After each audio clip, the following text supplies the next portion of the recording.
Hi! Alam nyo, midnight snack dapat to.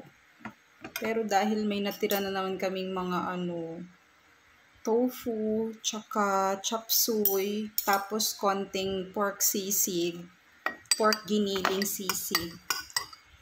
Kakain na naman ako ng rice. Oh my gosh. Nakakaloka, diba?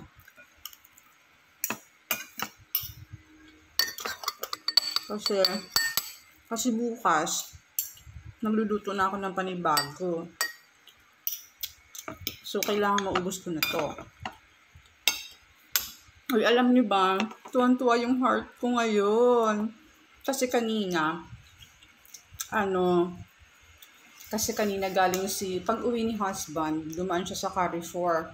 So, siya lang mag-isa. Tapos,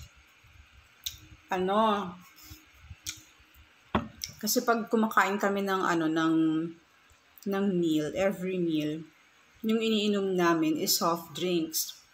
So, ayaw na niya akong painumin ng soft drinks lagi. Tapos, hindi naman kasi talaga ako mahilig mag-soft drinks. Pa-mood-mood lang ako.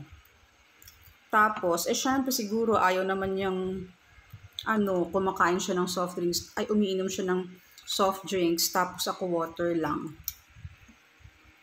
Kaya, binilhan niya ako ng my favorite.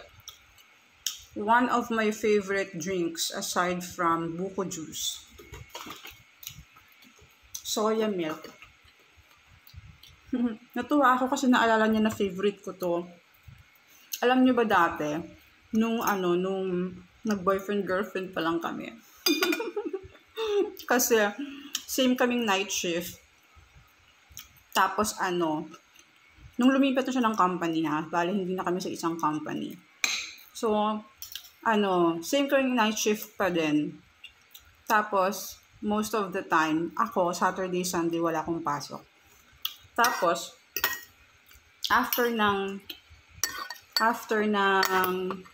Friday shift namin, sinusundo niya ako sa dorm.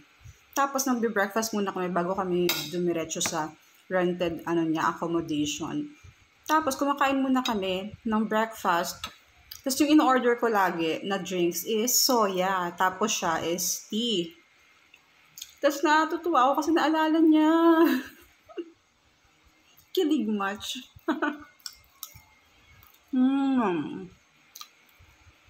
Malulobat na ako na naman.